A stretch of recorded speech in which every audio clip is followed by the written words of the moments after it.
Hello, my name is Karen Patterson from the Rowallan and Slieve Crib Community Twinning Group. We believe passionately in local history projects, and we have commissioned a series of online lectures by historian Horace Reid. Horace has been researching our local history in County Down since 1990. Horace presents regularly to local historical societies and publishes in local newspapers. Over the years, he has compiled a wide variety of highly illustrated slideshows. We are grateful for the support from Newrymoore and Down District Council for this important historical project. I shall now hand over to Horace to introduce the presentation. This is the ladies' sitting room in Montalto House in Ballynahinch. It's largely unaltered since it was built by the first Earl of Moira around 1760. His son, the second Earl of Moira, is Ballynahinch's most famous export ever. Francis Rawdon had three careers. First of all, he started off as a general fighting the American colonists in the War of Independence. And he was a very good general. And on the strength of his fame in America, he launched a political career in England, and again had a degree of success.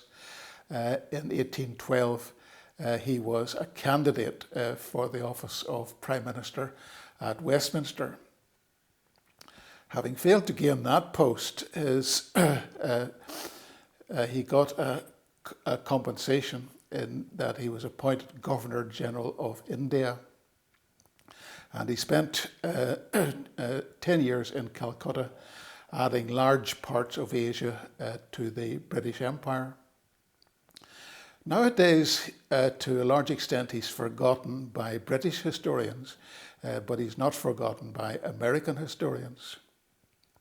Certainly in his own day, he was quite famous and constantly appeared in the newspapers and was a regular feature with the famous cartoonists of the day. What I'm going to do in this talk is illustrate Lord Moira's career as it was visualised by those cartoonists. So you get a bonus in this talk. First of all, I tell you about Lord Moira's career. Secondly, I show you many examples of the best English cartoonists ever.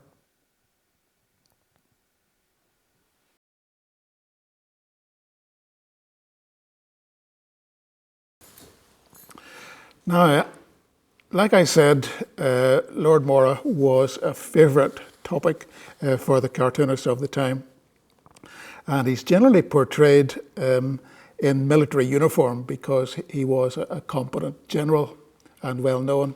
So you see him in red regimentals, leather knee boots, and a tricorn hat. The story of Lord Moira is the story of what might have been. In the early 1800s, you had three great statesmen originating from Ireland, two of them originating in County Down. So you had the Duke of Wellington, you had Lord Castlereagh, and you had Lord Moira.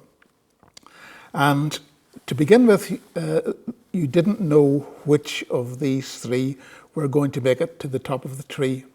Who was going to be the greatest general in the British Army?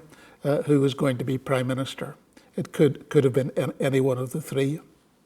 And it was a kind of competition between Castlereagh at Mount Stewart and Lord Moira originating from Montalto. So in the end, the Duke of Wellington became head of the British Army and a famous general. And he also became Prime Minister. Lord Castlereagh didn't make it Prime Minister, but he was Foreign Secretary, and he was Leader of the House of Commons. And Lord Moira was offered the post of Prime Minister in 1812, but was unable to form a ministry. However, as a compensation prize, he did go off to India and was Governor General there. So effectively he was King of India, and he was in charge of the army in India and won great victories there. So Wellington won the victories in Europe, but Moira won the military victories in India. The most famous cartoonist of the time, and probably the most famous cartoonist ever, was James Gillray. And he frequently portrayed Moira. Others involved were Isaac Cruikshank and Thomas Rowlandson, well-known cartoonists. So Moira was reared at Montalto in Ballynahinch. He was educated in Bow Street in Lisburn by the Reverend Juberdew, the rector of Anahilt. Then he went on to university, but he cut short his university career at age 20, joined the army and went off to fight the American colonists. And in this famous painting, you can see Moira carrying the British ensign, getting to the top of Bunker's Hill, and during the defeat of the Americans on Bunker's Hill. And in that fighting, he got shot in the head, but not seriously injured. And that set the pattern for his career in America. He was always in the middle of the fighting, and he got rapid promotion and became a well-known general, well-known to both the Americans and to the English. This is when he first appears in cartoons, not in England, but in France. So a French cartoonist records him as Le Lord Rawdon. At that stage, Moira was called Lord Rawdon. On his way back from America, he was captured by the French Navy and spent a while in imprisonment in France. On return to England after the American War, he had done very well as a general, fighting in New York and fighting particularly in South Carolina in difficult circumstances. So he was celebrated when he came back to England, and he was appointed aide-de-camp to George III. He was very friendly with two of the royal princes, the Duke of York and the Prince of Wales. So a painting, top right-hand side, is by Thomas Reynolds, commissioned as one of Reynolds' last painting and presented to the Duke of York, and is still in the royal collection. And if you want to see it, it's actually on loan to Northern Ireland, and you can see it in Hillsborough Castle, on loan from the Queen's collection. As a friend to the Duke of York, Moira was a second when the Duke of York fought a duel. You can see the cartoon top left, the Duke of York with his pistols and Moira being his second. And as a close friend to the Prince of Wales, Moira was responsible, the cartoon bottom right, Moira was responsible for effecting a reconciliation between the Prince of Wales and King George III. So the close-up there, you can see Moira and Prime Minister Pitt well pleased that they've managed to cut short a feud between the Prince and the King. This is Moira was a prominent member of the Whig Party. There were two main parties then. It was you had the Whigs and the Tories. So the Whigs weren't one unified party. They were about 5 different parties who coalesced. Gillray shows you the different factions within them. You had dukes, and on the first left at the bottom you have the dukes. You have the lay members, so Charles James Fox is head of the opposition, and Richard Brinsley Sheridan on the left, the playwright, they are members. The Prince of Wales is a fan of the Whigs, so you see him shown from the back and a cut off on the right. And then in the middle you have Moira in his red military uniform, very tall always.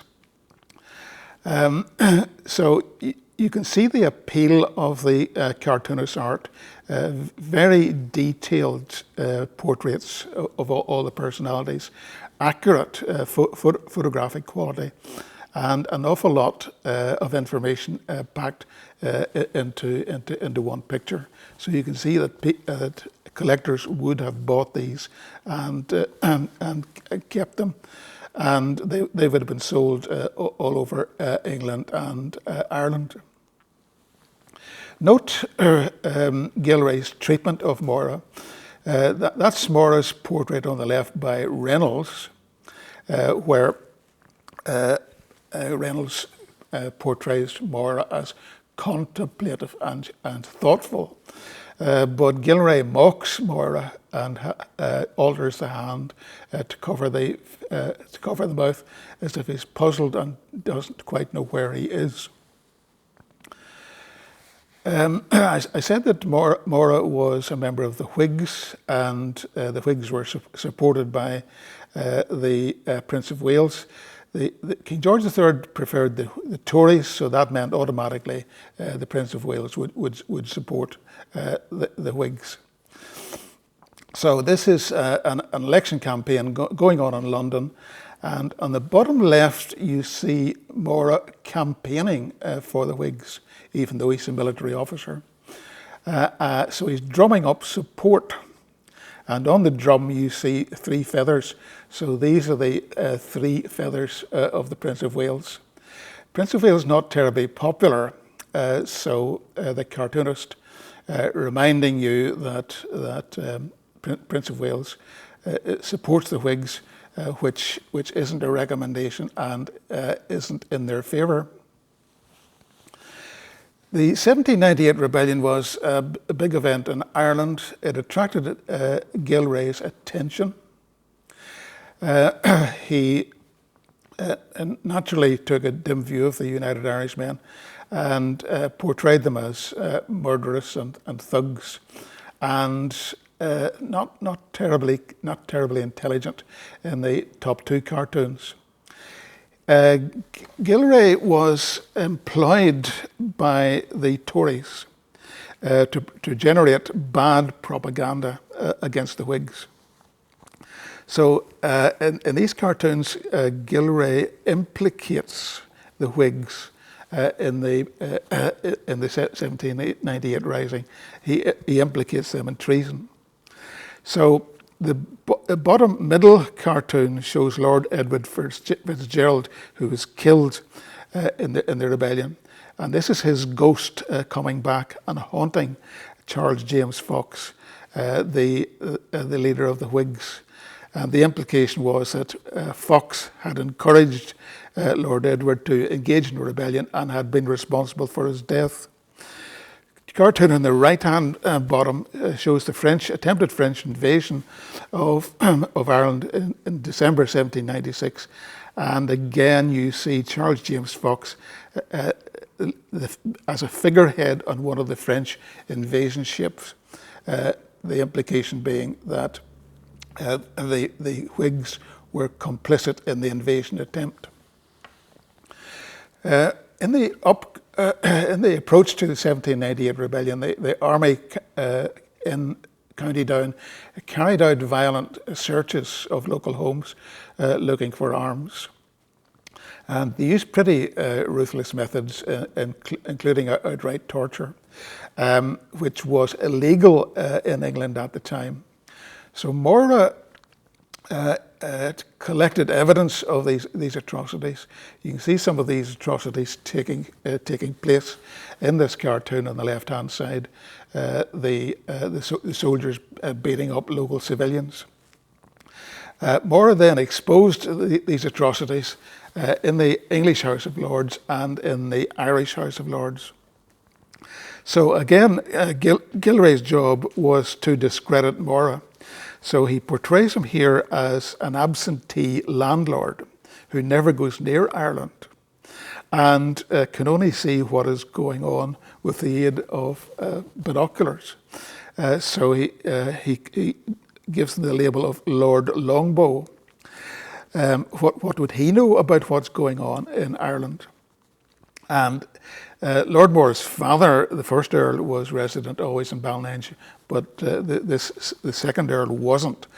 So there's some justice in the accusation that he's an absentee.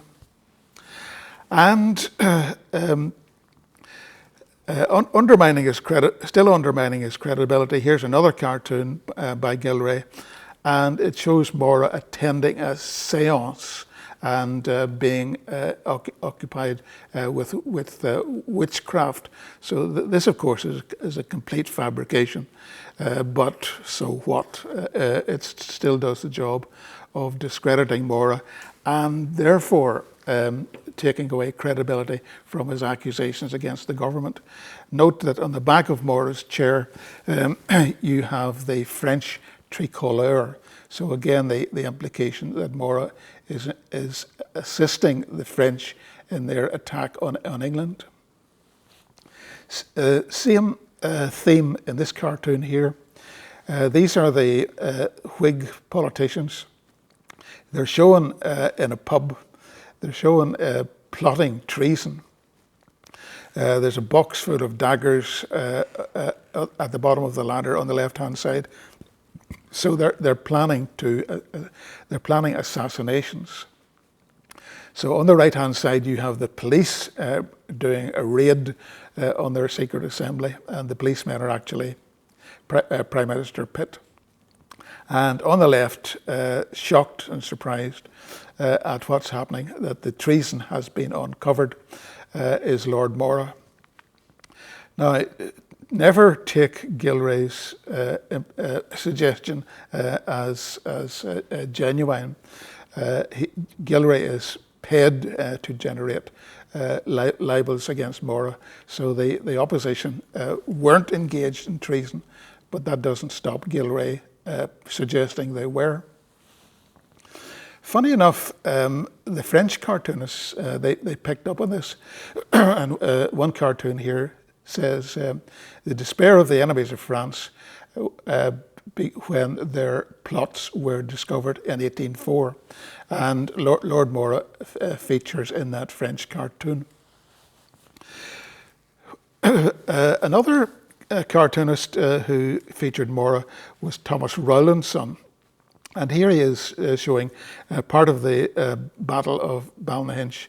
And this is General Monroe mounted on his horse, leading the rebels with their pikes. And the caption at the bottom of the cartoon, I don't show it here, but the caption reads that Henry Monroe commanded on the 13th of June an army of 7,000 rebels on the high ground behind Lord Moira's house near Ballynahinch. This is the first reference you will find to Ballynahinch in these English cartoons. So not only was Moira well known to the English public in the cartoons, but Ballynahinch gets a frequent mention. Moira had, in the Irish House of Lords, had proclaimed that there shouldn't be armed searches in County Down, and his own tenants in Ballynahinch, he said, were very loyal. He said no town was more loyal than Ballynahinch. So when the rebellion broke out and when the Battle of Ballynahinch was fought on Moira's front lawn, then this was a golden opportunity for the English satirists and politicians to mock Moira. And how much he had been mistaken. So Pitt and Canning, Pitt the Prime Minister and Canning, later Foreign Minister, they ran a magazine satirising the Whigs and satirising Moira. And among the satires of Moira, they ran a poem A certain great statesman whom all of us know in a certain assembly no long while ago declared from this maxim he never would flinch, that no town was so loyal as Ballynahinch. The great statesman, it seems, had perused all their faces and been mightily struck with their loyal grimaces, while each townsman had sung like a throstle or finch, we are all of us loyal at Ballynahinch. Determined their landlord's fine words to make good, they hid pikes in his haggard, cut staves in his wood, and attacked the king's troops, the assertion to clinch that no town was so loyal as Ballynahinch. So Moira was disgraced that his assertion of loyalty for the inhabitants of Ballynahinch had proved so unfounded. And the battle was fought in June, and in September Moira put the Montalto estate on the market to sell it. So that was Moira's last involvement with Ballynahinch. Next, in 1800 came the Act of Union. Again, Moira features in the cartoons, marking the event of the union between England and Ireland. So here is a celebration at the Union Club. The Whigs feature again. Gillray doesn't do them any favours. He portrays a full-scale riot happening in the background. And he involves Moira as well, Moira in a green uniform, signifying that he is Irish. Another cartoon on the same theme, mentioning the Act of Union, the Whigs all getting full drunk in the foreground. The throne on the left-hand side belongs to the chairman. The throne is empty, but there's a hat there with 3 feathers on it. So occupying the throne had been the Prince of Wales, but he's so drunk that he's now on the floor below the table. Again, a full-scale riot happening in the background, doing no credit to the Whigs, and Moira in the foreground. Sober so far, but a glass in his hand and a bottle of wine spilling onto his breeches. Again, he's wearing green to signify his Irish connections.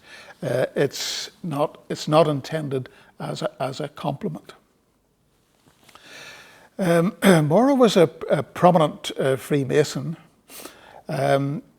as was his father. When his father built the market house in Ballynahinch, it was opened by a lodge of the Ballynahinch Freemason.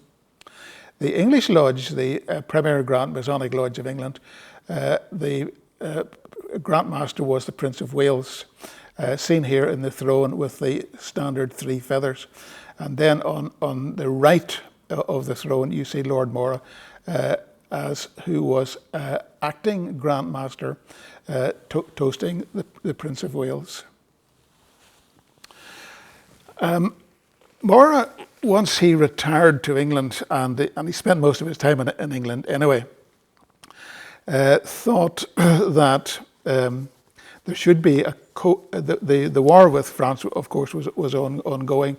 So Moira thought it would be better if you didn't have an opposition system with the Whigs and Tories continually fighting each other. So what he proposed was a coalition government. So after the Act of Union, he seeks to carve out a political career in England. And this is his first proposal, that you form a government composed of both Whigs and Tories. And of course, the idea would be that he would play a prominent part in it. But he's a bit of a novice in English politics, so immediately the cartoonists jump on him and say, who is this fella anyway? And what does he think he's doing, going to override the existing Prime Minister? And the cartoonist mentions that Moira has taken to dyeing his hair, including dyeing his whiskers. Ne'er may his whiskers lose their hue, changed like Moll Coggan's tail to blue. So the hair dye isn't working too well. New grace adorns his figure, more stiff his boots, more black his stock. His hat assumes a prouder cock. So nothing came of Moira's proposal for a coalition, or not at that stage. His next ambition was, the war against Napoleon was continuing, so his next ambition was to find employment in the army in a senior position. Now, he was well qualified for that because he had fought successfully against the Americans. So in the House of Lords, he makes it clear that if there's any vacancy, he will apply to it. So again, he's mocked, and not Gillray, but Samuel Forrest this time portrays him as an ancient Roman emperor wanting to go on service. So nothing came of that application for military employment. Instead, he was given a backwater post as Commander-in-Chief in Scotland. So he took up the idea being that if England were invaded, then Scotland would have to fight the French on their own territory. So he had his headquarters as Commander-in-Chief in Scotland in Edinburgh. At the same time, he got his portrait painted again, this time by John Hopner, who was the official portrait painter to the Prince of Wales. You see the portrait bottom right, and it's in the Royal Collection. And in fact, a copy of that, a colour copy of that painting, is in Ballynahinch Market House, donated by a kind patron. Come 1806, William Pitt died, and now it came about that Morris proposed, there was no obvious replacement. So this is when Morris' proposal came into reality, that you should form a coalition of the best talent from the Tories and from the Whigs. And this coalition was called the Ministry of all the Talents, or it was called a broad-bottomed ministry. So here you see the Whig component of that coalition getting ready for government. So there's Fox on the left having a shave for once, Lord Grey cleaning his teeth, somebody else washing his feet, and Charles James Fox putting on a new shirt. So here's the Whigs in Gillray's notion, cleaning themselves up and making themselves fit for government. Moira in the middle, of course, tying a black cravat. The coalition didn't last too long, and its operations were mocked by the cartoonists. So here you have King George III being advised by the cabinet, by his new Whig cabinet, and the suggestion by the cartoonist Charles Williams is that the Whigs weren't making a great fist of it. So you see Moira on the extreme top right, and Moira is commenting on the inefficiency of the cabinet. Moira saying, by St. Patrick, now, if you was to put the whole lot of them together, you would not be able to make a bit of sense. So Moira is given an Irish accent by the cartoonist and made to swear by St. Patrick. The coalition didn't fare terribly well because during this ministry, the Whig leader died. Fox died in September 1806. So here you see a complicated cartoon featuring all the Whig personalities. You can see why this would be popular and would sell. Right in the middle is the Prince of Wales. Gillray rarely shows the Prince's face, But there's the Prince of Wales paying his last respects to Fox, who's on the way out.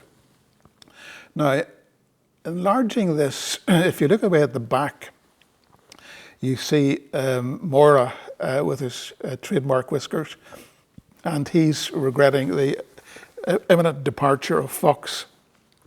And when you look at the caption and enlarge it, it says, "I must get back to Ballynahinch. Och, och." So again, Moira is given an Irish accent, and he's identified as Irish. His connections with Ballynahinch are emphasised. By the way, this is 1806, and Moira has long ago left Ballynahinch permanently in 1800. So Ballynahinch is mentioned, but it's not a compliment. It's derogatory. The suggestion is that Ballynahinch is at the back of beyond, and that's where Moira belongs. After Fox is dead, Fox, there's no great respect for his passing. So again, a complicated cartoon. It shows Fox's trousers being used as a marquee for a meeting of the Whigs. So enlarging it, on the left-hand side, you see the Tories trying to pull the marquee down. And this is where we first get Lord Castlereagh mentioned. So the three Tories trying to pull the Whig marquee down are Robert Castlereagh, George Canning, and Lord Hawkesbury. So here's the man from Mount Stuart appearing for the first time in the cartoons. And enlarging the central picture, you see the Whigs, and Gillray's suggestion is the Whigs aren't very good at government, but they are very good at making money and growing fat on the profits of being in government. So this cabinet was called a broad-bottomed cabinet. So you can see some very broad bottoms on display there. Moira at the top in his red uniform as usual. The theme of government waste by the Whigs continued in 1806 by Gillray. It shows a farmer looking into a pigsty, and a poor old sow who has multiple piglets, and she has so many piglets that there are more pigs than teats. And they're making so great demands on the sow that she's down and showing her ribs. She's down to skin and bones. And prominent in the middle of it is Moira right at the top in a red skin instead of a red jacket. Gillray continues his attack on Moira and shows the Whigs in 1807, and the Whigs are chopping down the oak tree of the British Constitution and the British monarchy. And what they do, what they are proposing to do, is replace the British monarchy by a system of government led by Moira. Moira depicted as the King of Ballynahinch. So here's the new tree being planted with Moira, the chief bloom at the top of it, wearing a crown. And look who's planting this tree, Napoleon Bonaparte, the chief enemy of England, assisting in this treasonous project. And the cartoon is labelled "The Genealogy of the Royal Race of the King of Ballynahinch." So again, Ballynahinch is mentioned. It's suggesting that Moira is uncouth and Irish, and Ballynahinch, when it's mentioned, is not a compliment to Moira. The Whigs made heavy weather of governing. And whenever they were attacked by the Tories, they would reply, well, you know, it's not easy governing a country. So Castlereagh came back and said, what did you expect government to be like?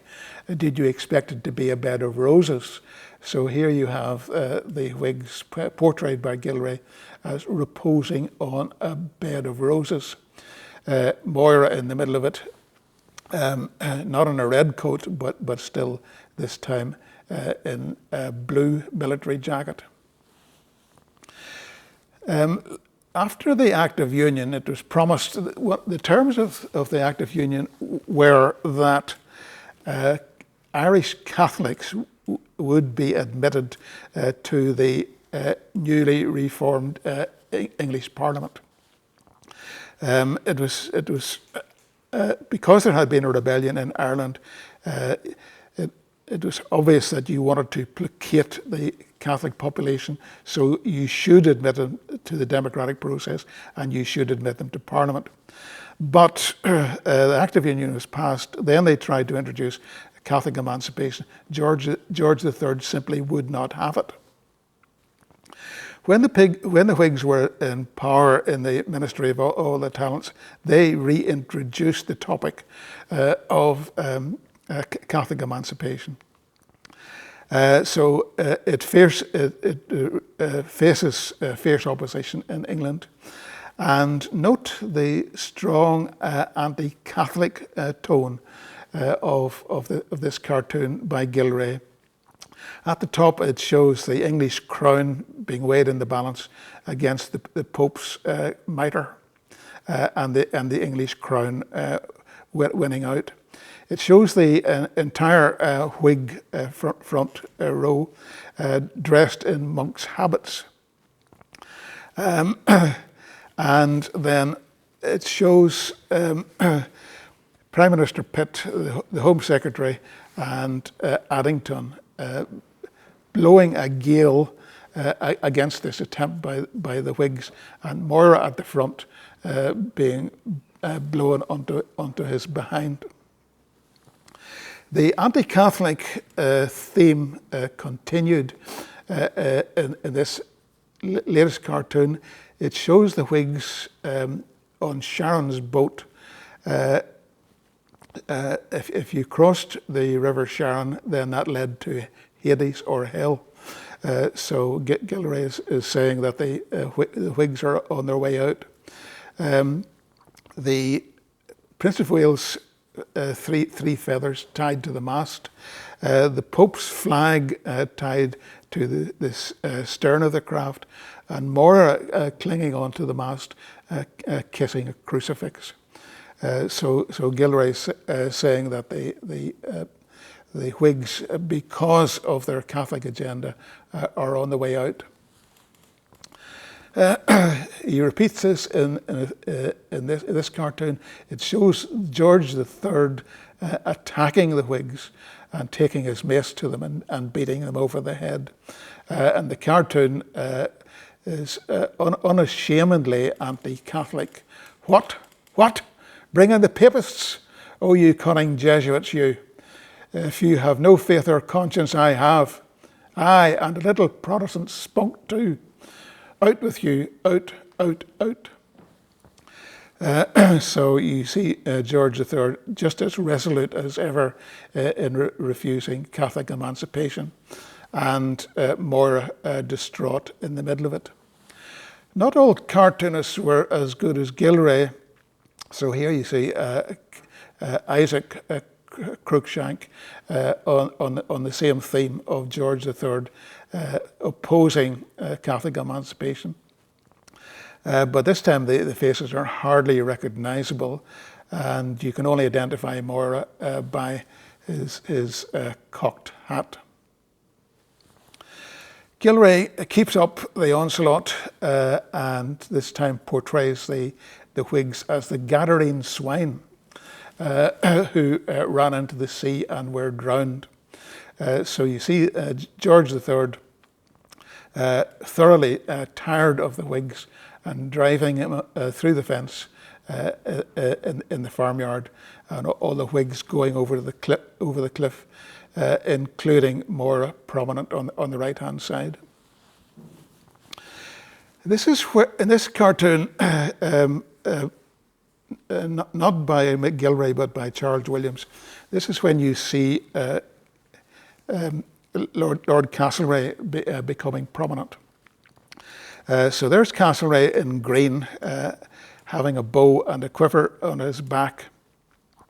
And he's mounting an attack on the Whigs, still on their bed of roses. And he's saying, "I'll have you know I have 2 strings to my bow, down, down, down, derry, down."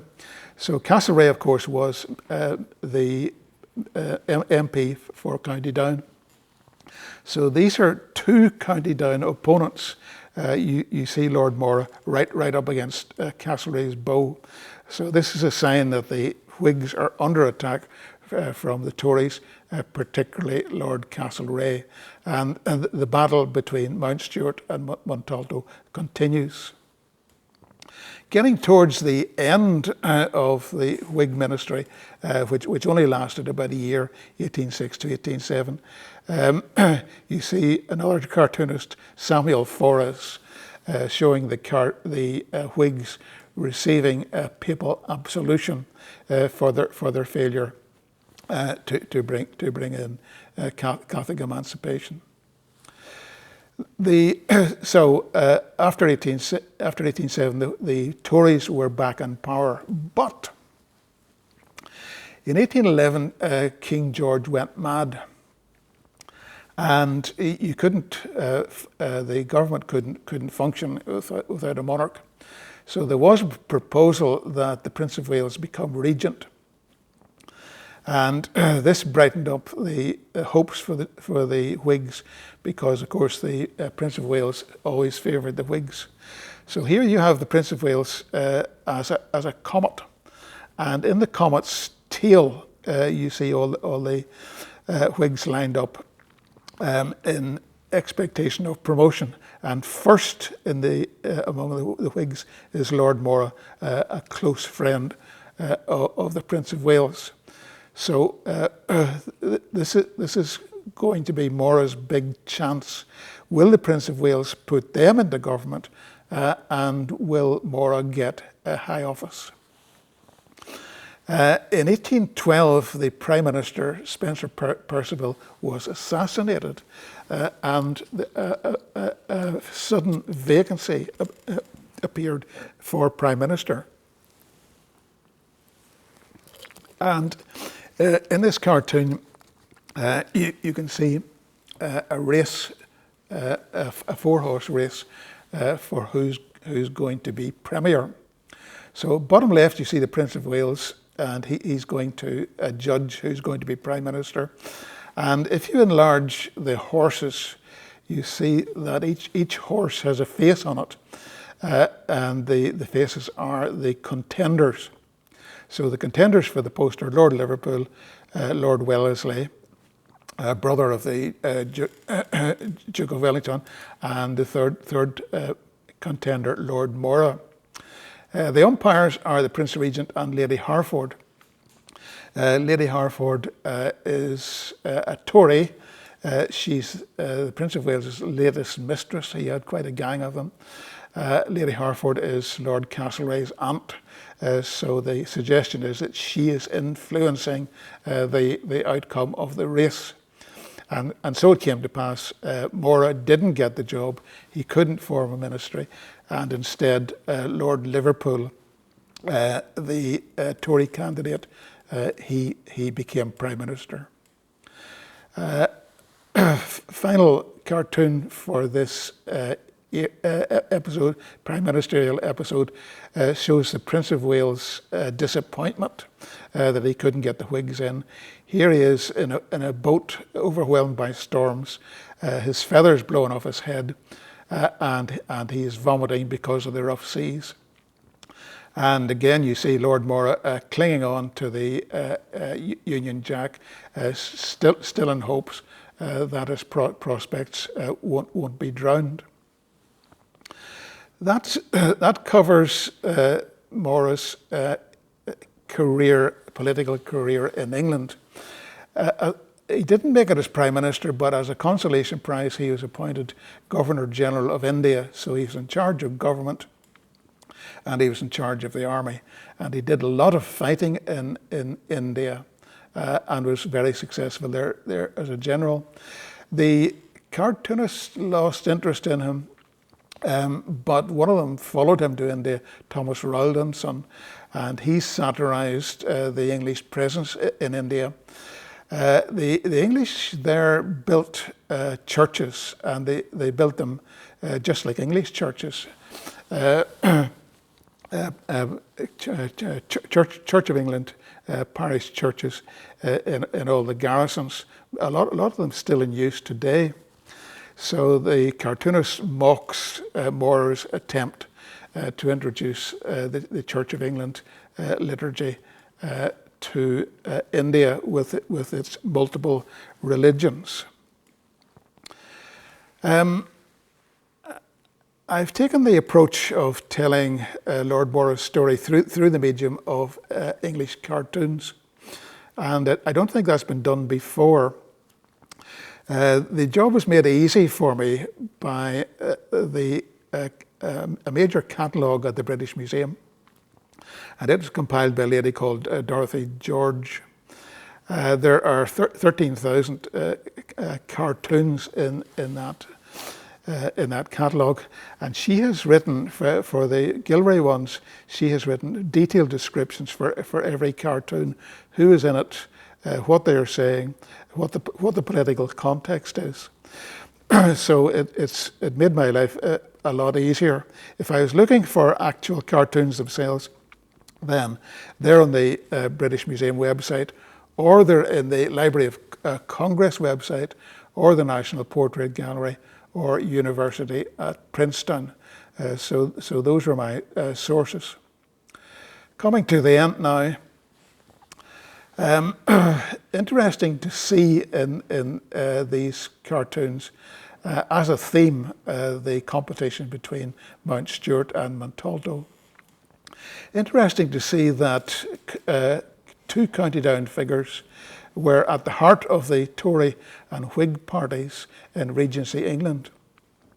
And the audience in England, looking at those cartoons, knew that County Down men were involved and knew that Ballynahinch was involved. Interesting that the 1798 agenda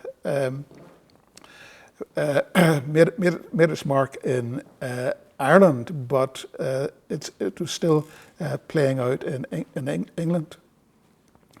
And I think I know that newspapers are a valuable resource for historical information, but what I discovered also is that cartoons can tell us a lot about Lord Moira.